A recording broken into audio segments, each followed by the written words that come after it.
Soft influencers, let's get booze. Listen to Abe Thompson for an hour. I'd rather fuck a blood relative. It's Abe Thompson.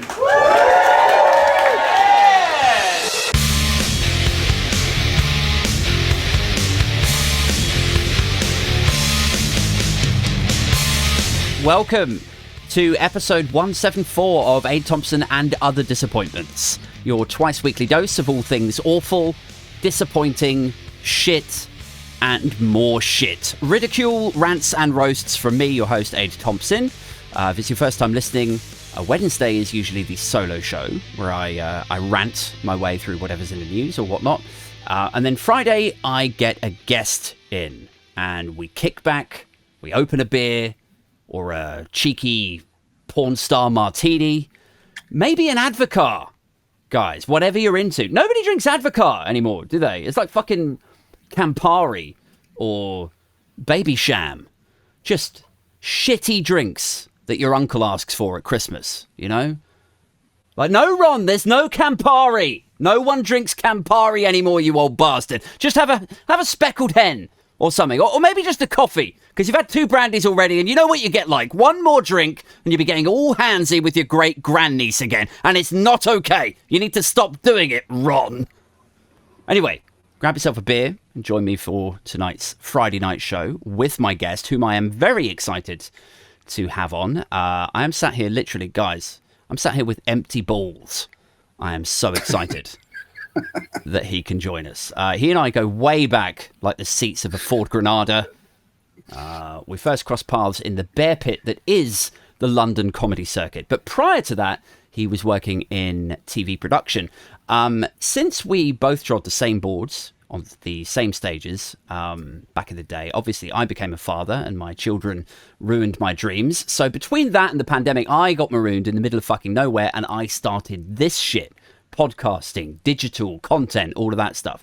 Meanwhile, my guest tonight equally respectively pivoted into the digital content arena, and we're going to get more onto that a little bit later. But in the meantime, please provide a warm welcome to the show for my friend Alfie fucking Noakes. Woo! Alfie. Thank you for inviting me, Good evening. Evening to you. How you doing, man?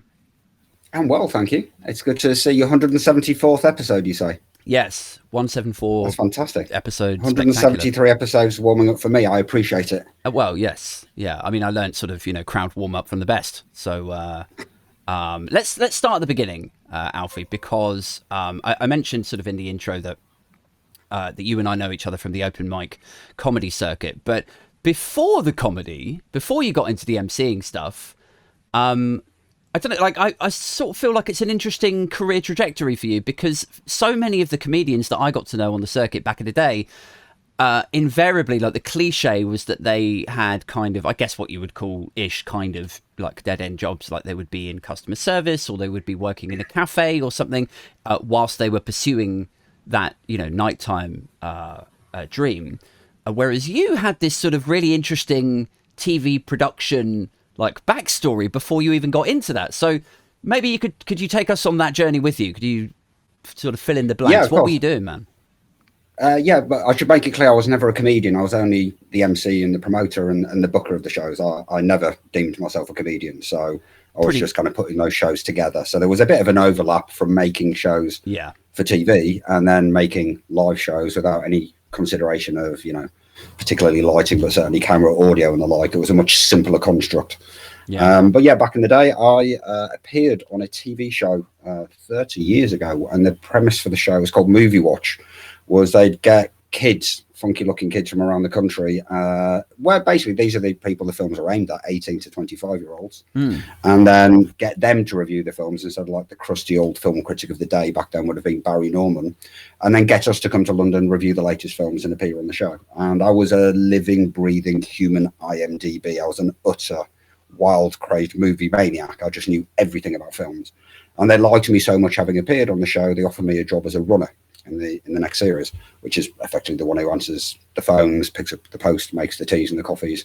And I assumed working on a movie show, I would be surrounded by tons of people who knew loads about movies. And that wasn't really the case. They were just going to go and work on The Big Breakfast or Surprise, Surprise or the Saturday morning kids show next. They didn't particularly specialise. They just made the shows. So I kind of inveigled myself into a niche, and I ended up working on most of the movie shows over the coming years. I worked from runner all the way through to series producer and director, and ended up making a whole load of different documentaries about aspects of cinema. I was at Radio 1 for a while. I used to be Mark Kermode's reporter at Radio 1 for a couple of years. I used to review for a few print magazines and newspapers and the like. So yeah, that was my domain, but it was like 90% TV. And every once in a while you take the job because you need the money. It's a freelance world, and I'd end up, producing Russell Brand's spin-off of The Big Brother show, for example. So there's a few other things, but movies, that was my niche. That's a pretty wide net of shows. So you mentioned sort of Surprise, and a Russell Brand show, and so you must have met some pretty interesting. I mean, I'm not asking you to muckrake, but then I am definitely asking you to muckrake. I know. Tell me some shit. Well, to be clear, I didn't work on Surprise.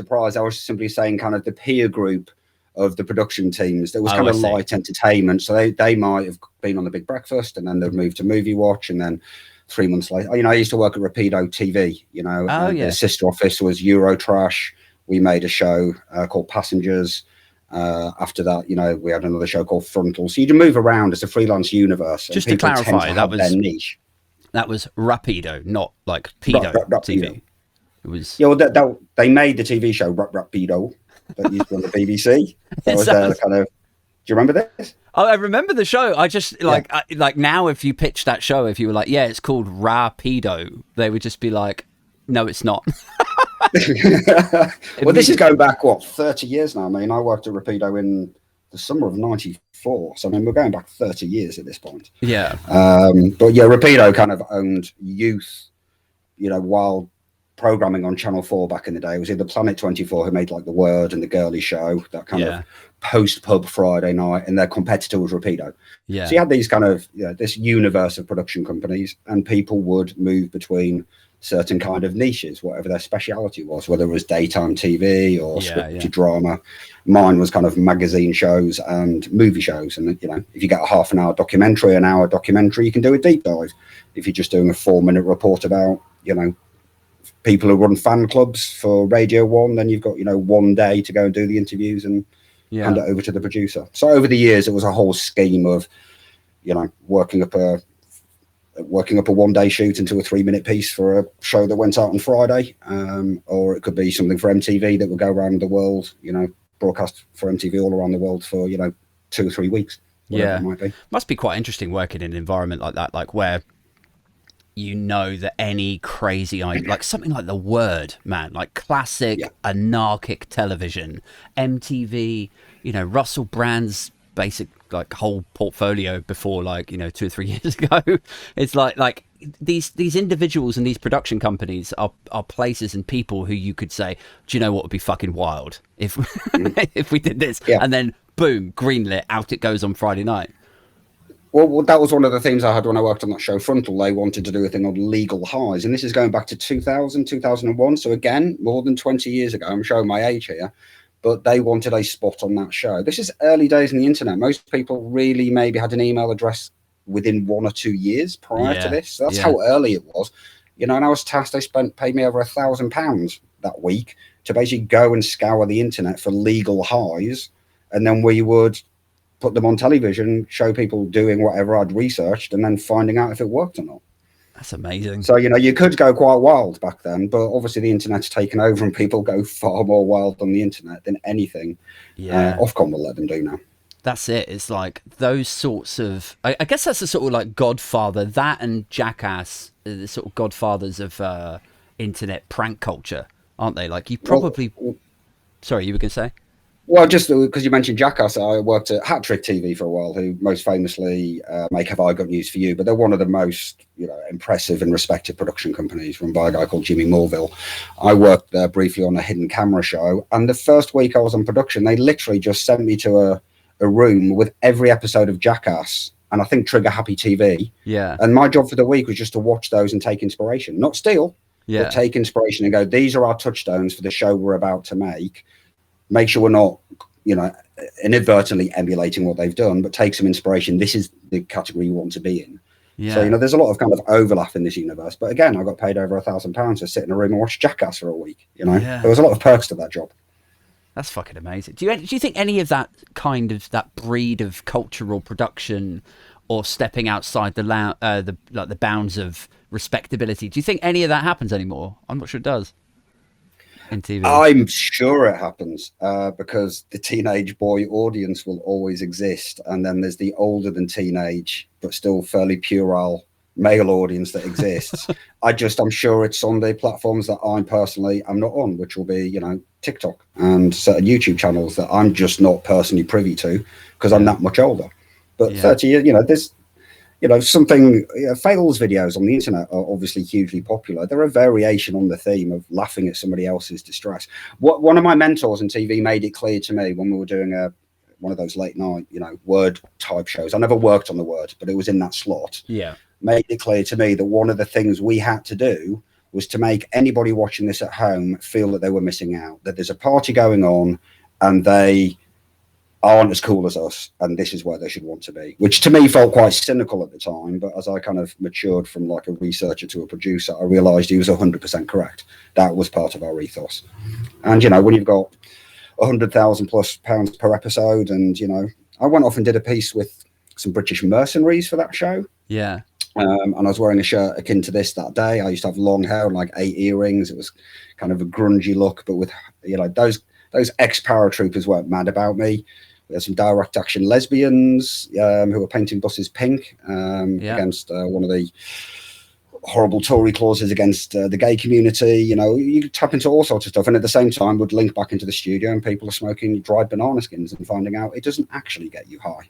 But the lawyers let us do this. Every time we did a live show, we used to get a speech from the Channel 4 lawyer.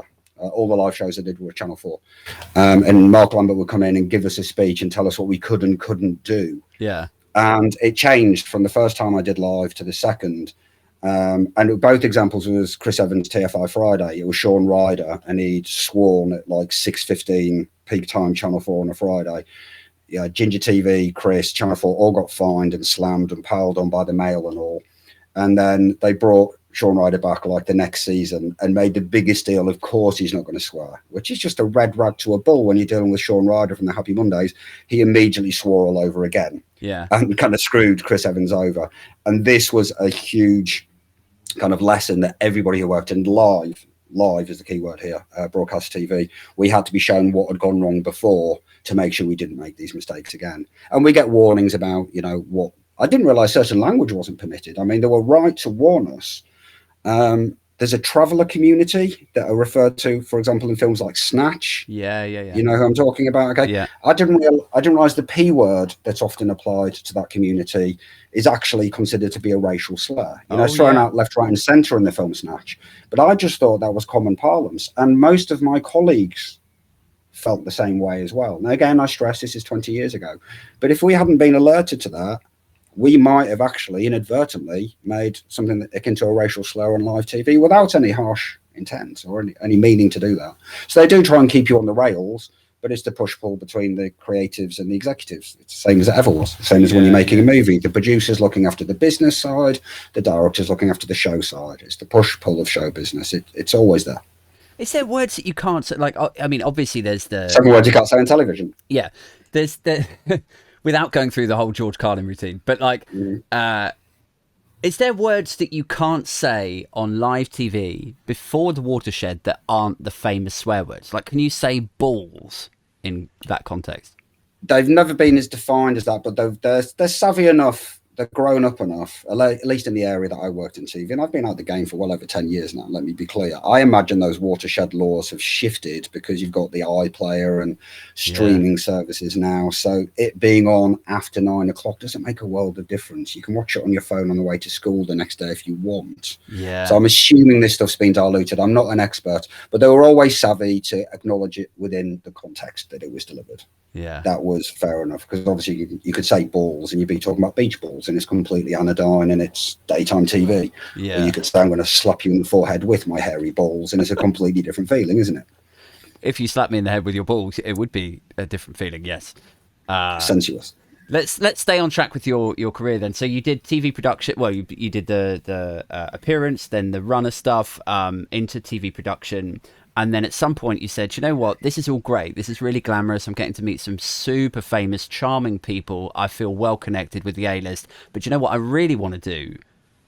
I fancy open mic comedy. So at some point, you pivoted. None of that happened, and none of it happened anything like that. I certainly didn't go around thinking I'm hanging out with all these cool people. In retrospect, I was excited. You know, I was into movies and I was making movie shows. So by and large, I was meeting my heroes, and I've been doing it for so long. I was starting to become familiar with them, because when they've got a movie coming out, they're on the publicity junkets. When you've been doing it over 10 years, you know, it's quite cool when an A-list movie star actually knows you by your name and says hello when you walk in the room. So those moments are grand. You know, I got to go to the MTV party, the Cannes Festival, you know, Pierre Cardin's house. I mean, these are magical moments that, you know, I take pride in that I was able to do. But let's be clear, 80% of the job's in an office, same as anybody else. And then you might go on a shoot, and an edit suite's typically a windowless room. Yeah. And you just better pray you get along with your editor, because you're going to be thrown together for weeks on end. By the way, editors are usually awesome. You know, they're really good people. But yeah, I mean, I'd aimed to try and get my career I wanted to be a film journalist, stick in my niche of movies, you know, dealing with filmmakers, going to movie sets and so forth. You know, I established a good knowledge. My niche would not work really anymore, because the IMDb now exists, but I had like a good 6-7 year run ahead of that, where if you're crewing up a film show, you know, my name would be thrown out as somebody who knew what he was doing, knew what he was talking about. Back in the day, this is really hard to believe now, you know, I don't want to come across as such an old man, but if we were doing an interview with, say, Bruce Willis, then we would have to contact the Financial Times cutting service and then send a runner down to London Bridge, where the Financial Times is based. And then they would give a folder full of photocopied newspaper and magazine articles about Bruce Willis. Right. And then the runner would have to travel back across London to the office, give it to the producer looking after it. They would then read all of these photocopied sheets and then write the questions for the interview or whatever it might be. Yeah. I mean, that is obviously wildly arcane now, to just being able to jump on the IMDb and watch any trailer or any interview that he's ever done. Is that where the nickname, like the runner nickname, like you're running across town to... I'm not sure about that. I know the people I worked with, because I couldn't believe the luck I had working on that show. Let's be clear, you know, I was set to go to film school, and I was making music videos for local bands and making my own short films. But, you know, I'm from Hull. There's not a whole lot of media activity going on. Yeah. So the fact that I was working on this show, I was so excited. I was in the same room as Jean-Claude Van Damme in my first week. Okay. And to me, that was just the most exciting thing in the world. And then the following week, I didn't meet him. I didn't get to speak to him, but I was in the same room as Martin Scorsese. Yeah. And this just didn't seem like anything that was even remotely possible even 3 months earlier. This is you know, really interesting. It wasn't long before I'm actually being the one who gets to interview them. Like, did you suffer from like imposter syndrome around then? Yes. And I didn't know that. Sorry to speak over, but yeah, I didn't know that expression. It was actually speaking to Mark Kermode in the pub one day. Yeah. I think he'd taken me to interview the Hughes brothers, you know, the guys who made From Hell and Menace to Society. Yeah. So Mark was interviewing them, but I was a fan, and I'd asked, do you mind if I just kind of come along? It'd be nice to meet them. And then afterwards, in the pub, I said, look, you know, I can't believe I'm doing this. I'm just waiting for somebody to tap me on the shoulder. And that's when I heard that there is such a thing as imposter syndrome. And he said, I can't say who it was, but he told me that an actor that you have absolutely heard of had told him exactly the same thing, that he himself, one of the most famous, successful actors in the world for 40 years, had confessed to him that he's still waiting for the day somebody comes and taps him on the shoulder. But the bottom line is I was really good at what I did. And the runner, the question you asked about the runners, the people I first worked with used to joke that I was the only runner who actually ran. Okay. Yeah. I was so thrilled to be that. And the nature of TV production then and probably now is it's a lot of rich kids whose dad knows somebody who gets them a job. The entry money is not a living wage at all. No. So you typically need to have a wealthy family behind you to kind of sustain you as you earn your stripes as a runner or a secretary. They're typically the entry jobs. The kid who worked with me, the runner, he was a nice guy. I liked him very much, but he was so posh. An actor from Cambridge called Tom, couldn't be asked. You know, making a cup of coffee or a cup of tea was beneath him, and you could see at any time an associate producer asked him to do something, and so he made me look good because nothing was beneath me. I was just thrilled to be there. Yeah, and as a result, he was never hired again, and I developed a very successful 13-year career. Yeah, yeah. Well, I mean, it's good that that dynamic worked out well for you, but it's sad that you did have the imposter syndrome thing. And the only reason I bring it up is It wasn't too bad. It wasn't too bad. It was just there sometimes. It was a sense of, I can't believe I'm in the room. When you're talking about people at the level of Martin Scorsese or Brian De Palma or John, I'm way more into directors than I am stars. Yeah. So, you know, the idea that I could be in the same room as Alan Parker, you know, the director of Midnight Express and Bugsy Malone and Evita. I mean, one of the greatest directors of all time. You know, it's the late great Alan Parker, I should say. But he's one of my most revered artists of all time. And he's a grumpy, unpleasant man. He certainly was the times I met him every time. Yeah. But it didn't matter to me. I was close to greatness. And, you know, there was great pride and value in that. Yeah. Yeah, it's interesting. Okay.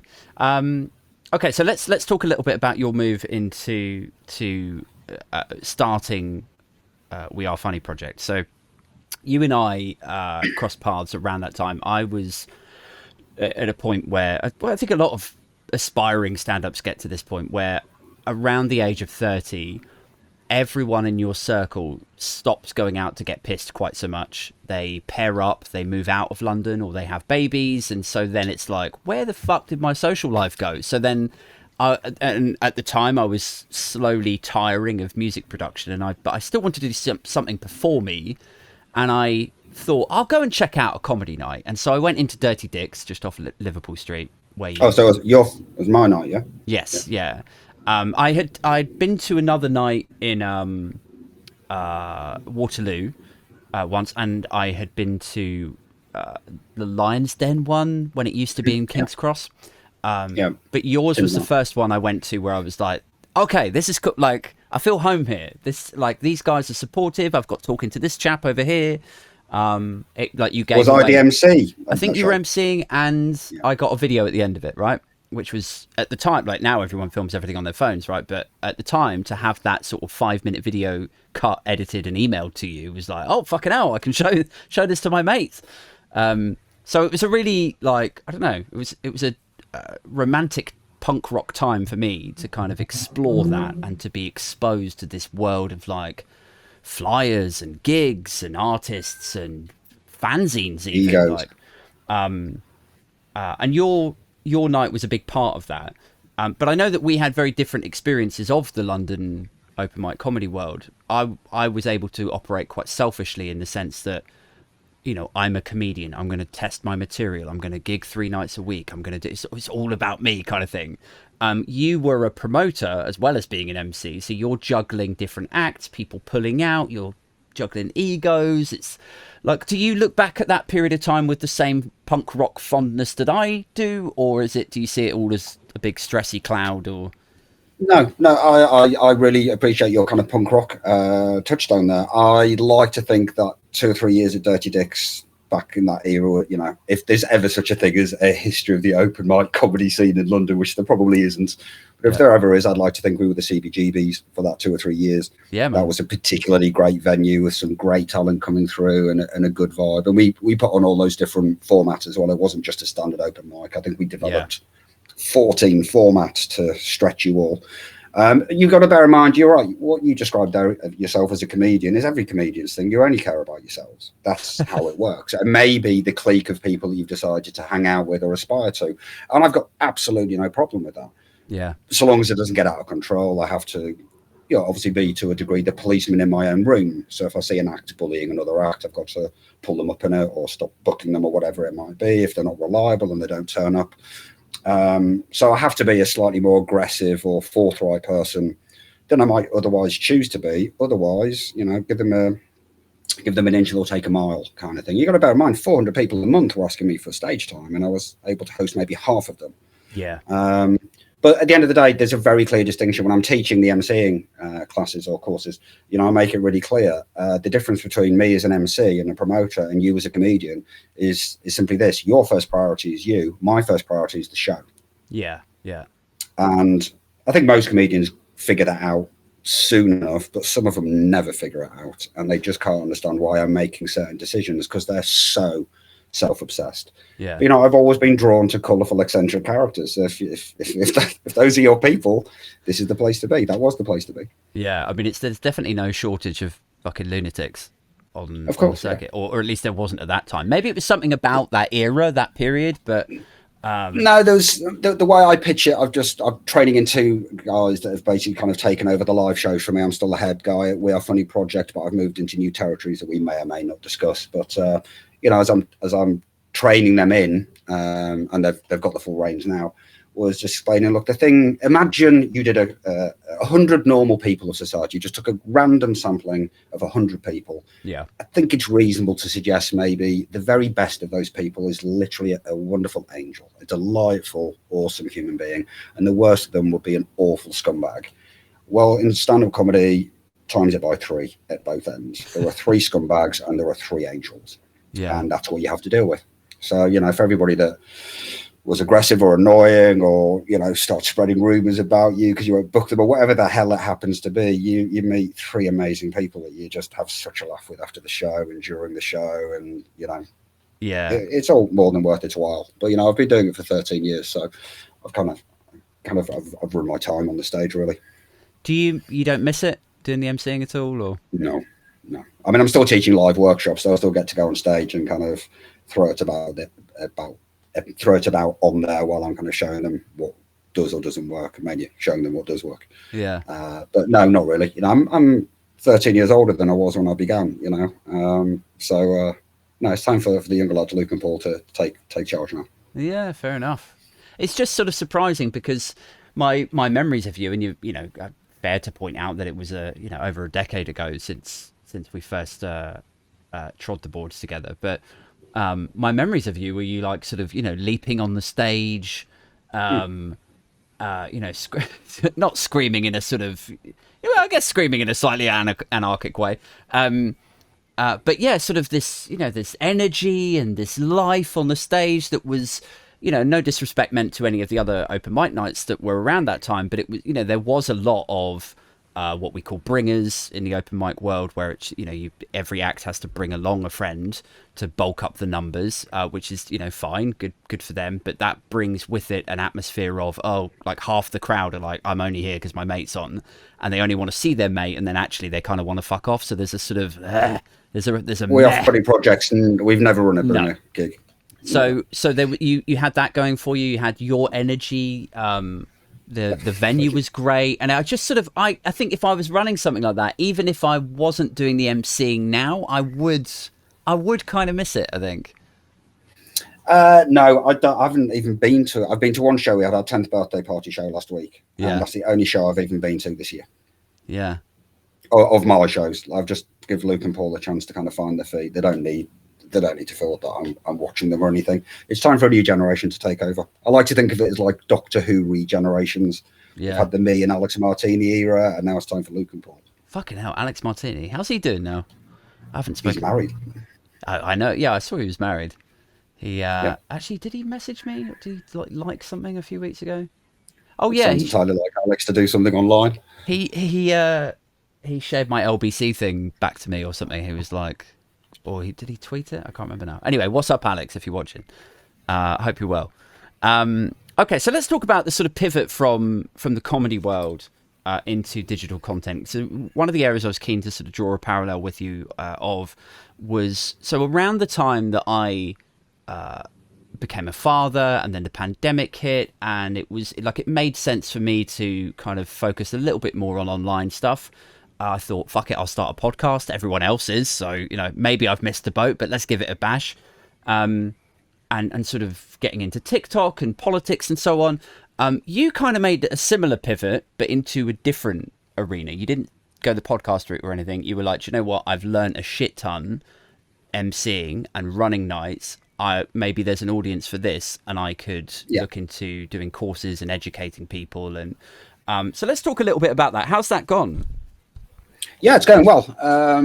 It's what 2 years out of the worst of the pandemic. I mean, it depends where you draw the line in the sand, but as you said, locked up at home, what am I going to do with my time? So I originally started running workshops for comedians, but bringing in other people to teach, professionals.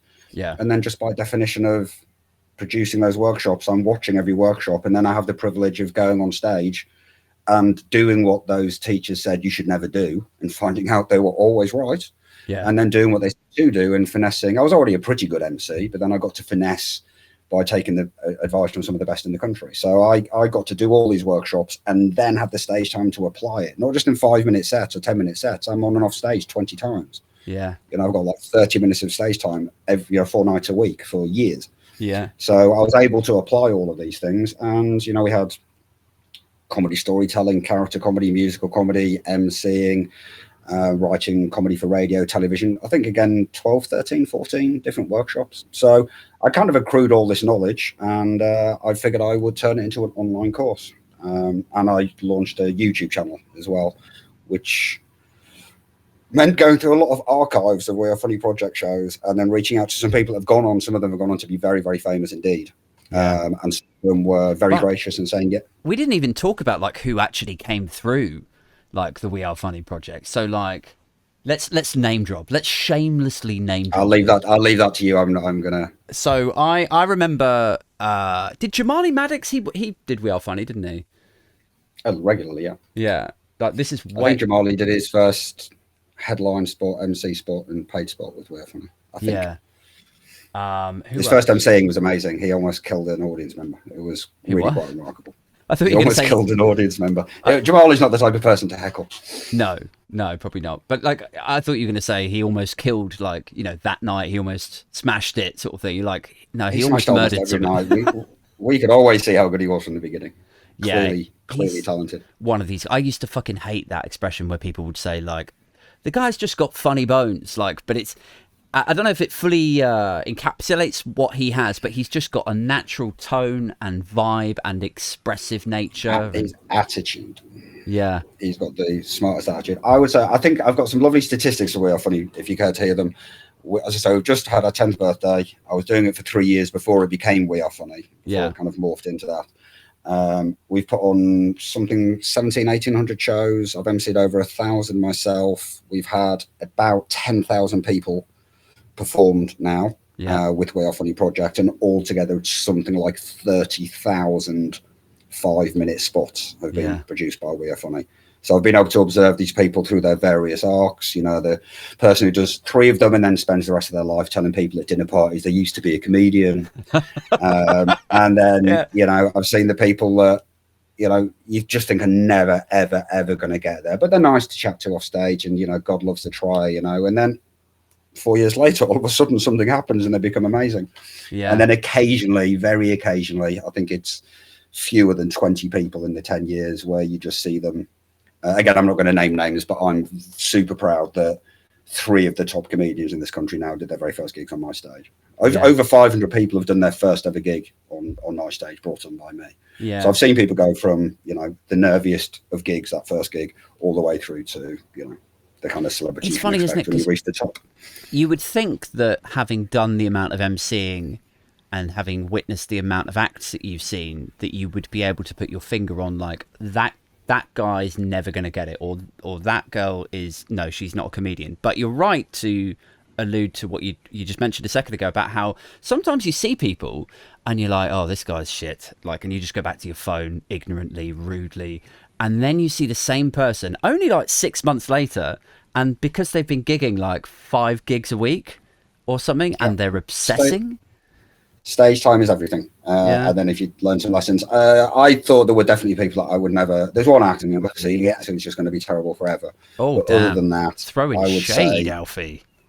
I would say that everybody can, if they just work hard enough. I saw acts that I just thought were diabolical that would never get there, and then they did. Something just switched. Something dropped for them, and then every now and again, very rarely, you'll see an act who's just like brilliant. You just see from the beginning there's something really special there. But anyway, and back to answering your question. Yes. During lockdown, I kind of had all the archives from the We Are Funny project, so I started a YouTube channel, and I've barely been able to touch it since we could start doing live shows again 18 months ago. It was like, right, get off the computer, back to getting the shows happening, get those back on their feet. What was that? Because there was a big thing, 2022. Right? Yeah.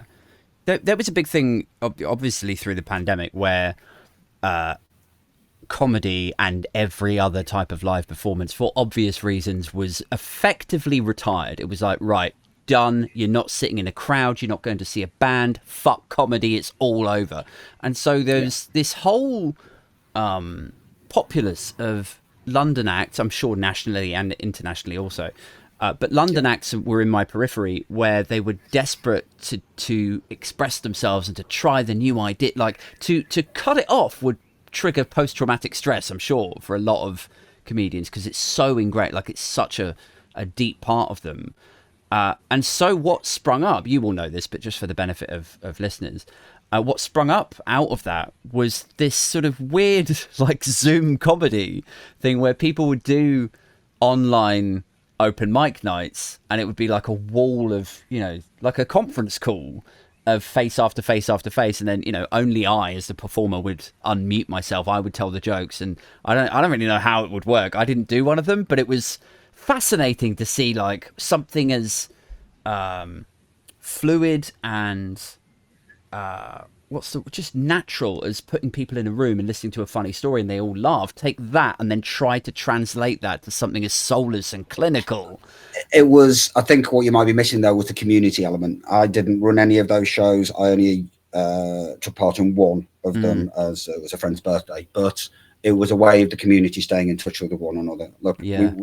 You've already kind of addressed the fact I had this TV career, and a lot of that career was spent going to the cinema because I was a film reporter.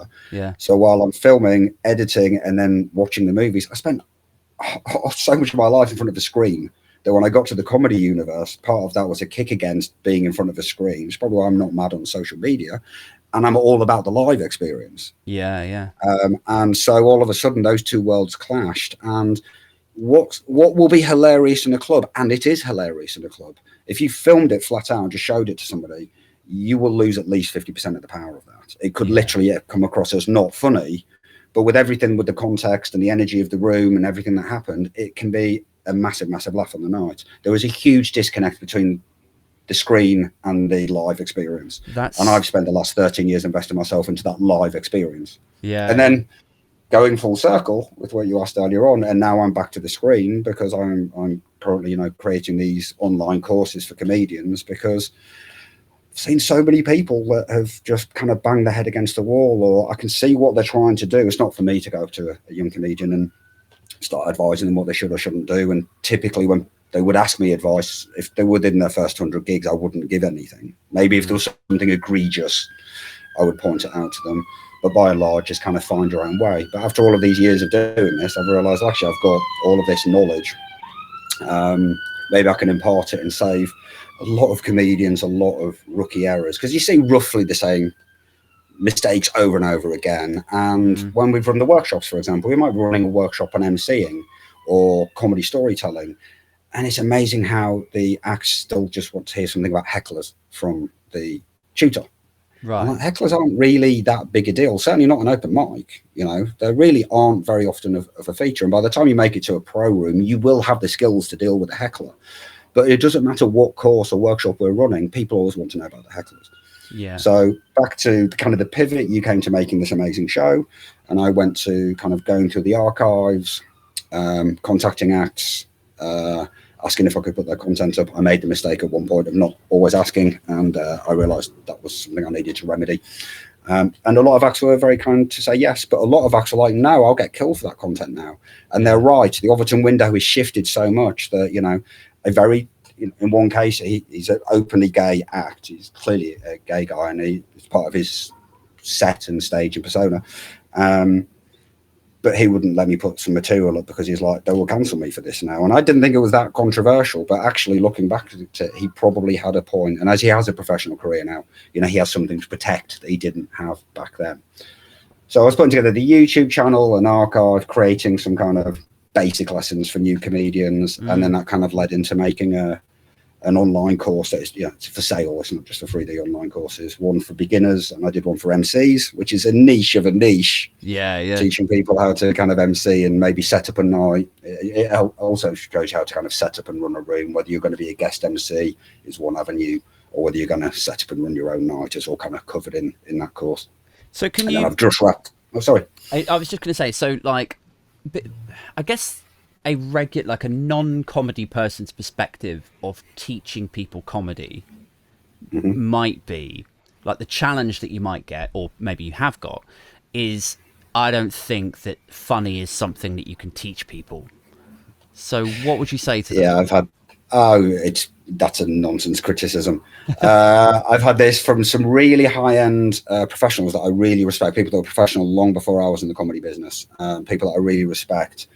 And every time we get into it, they end up, to their credit, relenting. It's just like, look, I don't know the first damn thing about plumbing.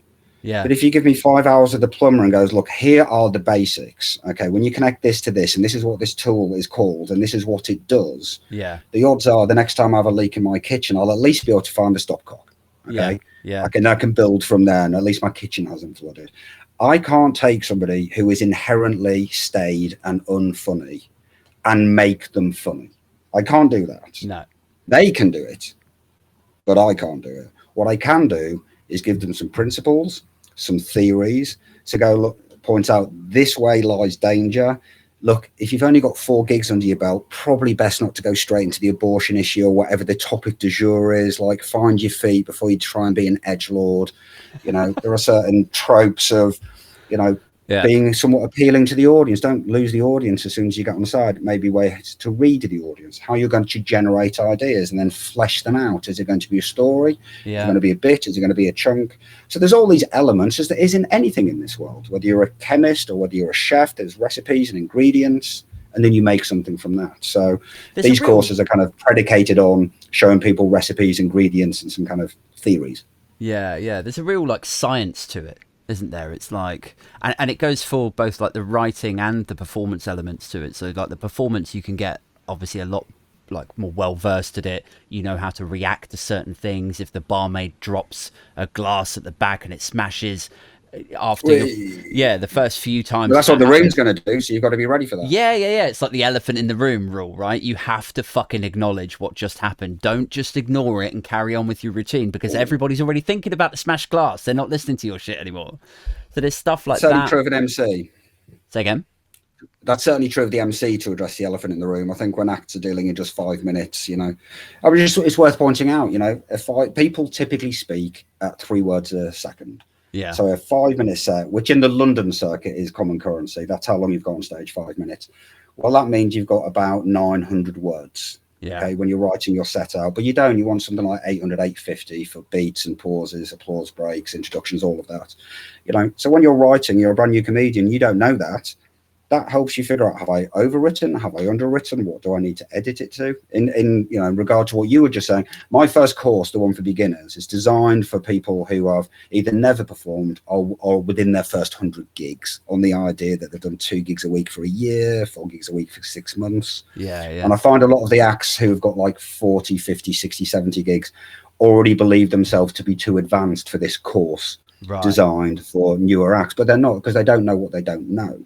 Yeah. It's still entirely relevant to them to pick these things up. But as you were saying, writing, performing, I broke this course down. It's called the 3 Ps course. In some of it, it's preparation, performing, and polishing. It's 22 sections, and if I remember correctly, I think the first 16 are preparation. Yeah. Okay. They're all about before you even set a foot on the stage, so that when you do get to the stage and you're performing, you are so well prepared. You have every reason to have confidence, and like it should be exciting as opposed to frightening. And all of these, you know, you've been given so many avenues to kind of find material and hone a joke and to expand it to get, you know, 3 tags instead of just a single punch.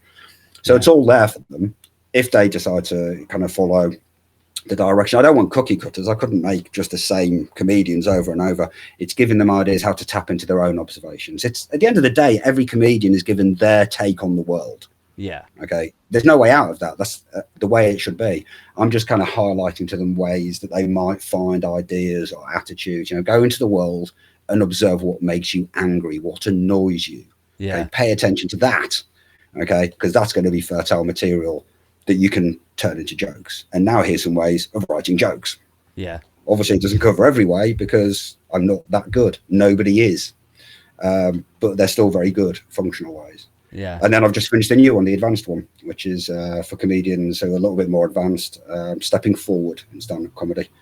And that's got my unique cinematic system of stand-up. So I'm taking that movie-making, film journalism world I had before and applying movie-making tactics to stand-up comedy.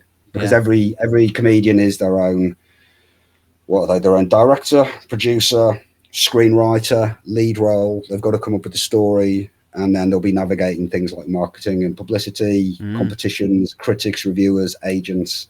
They've got to be mindful of their hair, makeup, wardrobe, rehearsals. All of these things overlap. So that's what the new course is. I think we touched on this when we were first talking about having this chat, but I was saying like that's such an underspoken rule, underspoken or unspoken rule of being a comedian in London is this sort of, in the sense that a singer-songwriter might be an amazing singer-songwriter, but if they don't upload their music and promote and be promoting always and smashing it out and learn how to edit and make their own music video, they are going to fall behind the person who's actually a bit shitter but is really fucking good at all that stuff. And there's a kind of sadness to that, isn't it? Because there might be, I mean, I suppose in some ways with comedy it's a little bit more meritocratic than that, because if somebody's fucking hilarious in a comedy club, you will remember them and you'll seek out more of their stuff, maybe. But in a world, I tend to disagree with that a little bit. Oh, really? To be honest, yeah. I mean, let's be clear. First of all, I'm a man of a certain age who really isn't the biggest fan of social media. I don't have a TikTok account. I'm not on Twitter, so I am somewhat removed. So I think it's fair that I point this out. But actually, within this new course, the Stepping Forward to Stand-Up course, I think there's 16 sessions in it. It's like 20 minutes a week or thereabouts. You do the session, you do the challenge task at the end, and then come to the next one when you're ready. Right. But of those 16, 13, I knew exactly what I was talking about. I've got my own opinions, attitudes, and experiences to write those. But 3 of them I felt I needed outside research to go to. One was for the critics and reviewers. I spoke to a top critic. I spoke to somebody who runs a big comedy competition here in London to get some of his insights. And then I spoke to an excellent agent who assigned some of the people that from when you were gigging at mine. Yeah. And he pointed out that not him necessarily, but some agents and some TV producers are now paying attention when they're looking to book somebody for whatever, Mock the Week, Live at the Apollo, whatever it might be. They are starting to take into account what kind of social media following they have. Right. Which I found quite surprising. But I think we can also go the other way and look at the Kitson model, who does no publicity whatsoever. Yeah. And he just has a mailing list. And then when he's ready to do a show, he'll just send out an email and go, I'm going to be at this venue on this day for 3 nights. And his ticket sells out in an hour. Yeah. And my conclusion from all of that is, what's going to probably serve you best? Are you going to spend 2 hours a day managing 3 or 4 different social media accounts, wanking off every time you get a like or a follow? Or could you do 5 extra 2 hours a week? Basic maths tells us that's 10 hours, getting better at comedy. Because you used the word a moment ago, and I agree with you entirely. It's the ultimate meritocracy. Yeah. They laugh or they don't. Yeah. Except it's not quite that clear because there's different scales of laughter, But if you're getting big laughs as a matter of course, if you're dropping some truth bombs, making people go, oh my God, he's right, I'd never realized that, or whatever it might be, then you're going to rise to the top regardless. You don't need to do the social media following. Once you get an agent, then they'll start honing you and looking after you, moving in the right direction, if they're the right agent, of course. And then after that, you've got publicists and the rest whose job it is. So the question is, do you really want to spend all the time on publicizing, most likely the earlier years, the earlier iterations of everything? The first draft is always the worst draft. Yeah. In almost everything we do. So is it really worth, in the first 2 years of being in comedy, putting out all the stuff that if you persevere, you'll probably be quite embarrassed by 2 or 3 or 5 years down the line? Yeah. Or you could do an extra few hours a week actually focusing on your art, and then people start seeing it when you've actually got good rather than you've just started. So I've got a very particular angle on this. I'm not plugged into the social media world. That has to be made clear. Yeah. I do like the one thing that bothers me about social media and comedians coming up is the fucking captions on them. It's like every video has like captions bouncing out of my phone. I'm trying to watch a decent stand-up comedian who I'm a legit fan of, and they'll be like, then what's the lesson from this, Aid? What's the lesson for you to take from that? That's not the platform to watch their comedy, is it? Go and see them live. Wait until they've got a full special. Wait until they appear on a show that you would like the format of otherwise. But if you actually are irritated by the captions, why are you watching them on that format? You just told me you don't Alfie. like it. I can barely leave the fucking house, man. There's other things. Go and see them live? Are you insane? Okay, but wait till they've got their Netflix special or whatever it might be. Yeah, I mean, I'm But yeah, something I don't believe I don't think TikTok is really the ideal platform for. No, you're it's right. a platform for a single joke, not for the energy built up over a 50-minute hour. No, and just to sort of echo what you were saying before, there is a real loss of like energy or feeling when you try to translate comedy from the live experience of being like. There's just something fucking scientific about taking a row of people, of human beings, smushing them close together. You make it a room with a low ceiling, no natural daylight coming in. It's got to be pitched. This is why they're always in basements or lofts. Make it on a Thursday or a Friday night. Don't do comedy on a Monday night. You may disagree on that because you used to do Monday nights, but I always found Thursday, Friday nights were best. There's so many like variables, and it really fucks with your head because like you'll do a joke on Thursday night and it will fucking kill, and you'll walk out of there like up the steps of Dirty Dicks, and you'll tell yourself, "I'm the funniest fucking guy ever. Like I've conquered this." And then you try it again on a Tuesday night, and people don't laugh, and you're like, "That's weird." And then you think, "Is it just me?" And there's like an act that went on before you and after you, and they both killed. They murdered. They were so good, and you sucked. But yet your joke worked on Thursday. So what's the variable? Like what? Like that's the alchemy. This is why I had that unique position, because I'm not a comedian, but I was on the side of the stage watching every one of you close up. I saw hundreds of you do what you just described, crush on a Thursday, and the following Monday not. There's all of these variables. It's the other acts, it's the mood of the audience, it's something in the delivery. It can often just be that somebody's had a bad day at the open mic level. I only look to teach at the open mic level. I wouldn't presume to tell anything to a pro.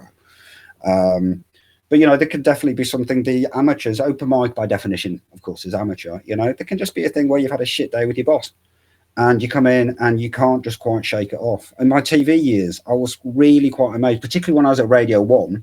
Because I'd see the DJs about to go live on air, whoever it was in the afternoon, or I was there in the Chris Evans when he had the breakfast show era, and they can have had a really bad something going on. But as soon as the show goes out, they've got to be there as everybody's mate across the country with 5 million listeners or whatever it might be. That's an aspect of professionalism that most open micers haven't got, at least in the early days. It can just be that they've had a shitty day and they can't quite shake it off enough in the performance to carry it off. Whereas when they were here, as you said, the next night you have a perfectly good day, you're in a good mood, and you arrive and you bring that to the stage. So these little nuances exist in the open mic circuit. The professionals have found ways to iron those out. Yeah, it's like you sort of learn to, like, if you have had that rough day, you just find ways of like masking that just for the 5 minutes or just for the 10 minutes that you're on. I had a lucky version. I used to suffer from a really bad back, but as you might remember, every one of my shows would kick off with "Welcome to the Jungle" by Guns N' Roses. Yeah. And I just have a Pavlovian response when I hear that song. It doesn't matter what's going on. All of a sudden, any back pain I might have just disappears. I get energized. I found it out during the lockdown. I just had the radio on. I'm all on my own. Yeah. The radio came on, "Welcome to the Jungle," and I just turned into this hyped up machine ready to run a show. I would nowhere to spend that MC in the middle of a pandemic. You just like grab a mic off your mantelpiece, dust it off, start beckoning people in with their masks and shit. "I'm doing a show, guys. Come in." It's like, this motherfucker's breaking the law. Alfie, thank you so much for joining us tonight. Tell us where we can any like listeners who are interested in learning comedy and MCing and so on, where can they find the courses, man? Well, most stuff's housed at the website. That's all the W's. wearefunnyproject.com. There's a free ebook on there if you sign up to the mailing list, 8 problems comedians run into and how to handle them. I think there's a full session from each of the courses. Stepping into stand-up's the one for newbies, how to be a brilliant stand-up comedy MC, a very modestly titled course there. And then the new one, this is the one that uses film techniques. When I've been doing comedy coaching for individuals, this whole idea came from pointing out to them, you're basically the lowest budget film director in the world as a comedian, okay? But you're painting pictures in people's minds as opposed to on a screen. You're looking to misdirect your audience, involve your audience, surprise your audience, take them on emotional journey. All of these things overlapped. And then I realized I could take it further with the producer and actor and so forth. So stepping forward in stand-up, that's the new one. That's the advanced one. Everything you need to find is pretty much at the wearefunnyproject.com. Wicked. Cool, man. Thank you. And guys, don't be great to see you, man. By the way, you're looking really well. I am. Just want to say you're looking really well. It's good to see you. Oh, it's good to see you too, man. Yeah, we'll finally meet up for a beer at some point. I'm next in London. Yeah, guys, don't be strangers. Jump on the wearefunnyproject.com. Check out those courses.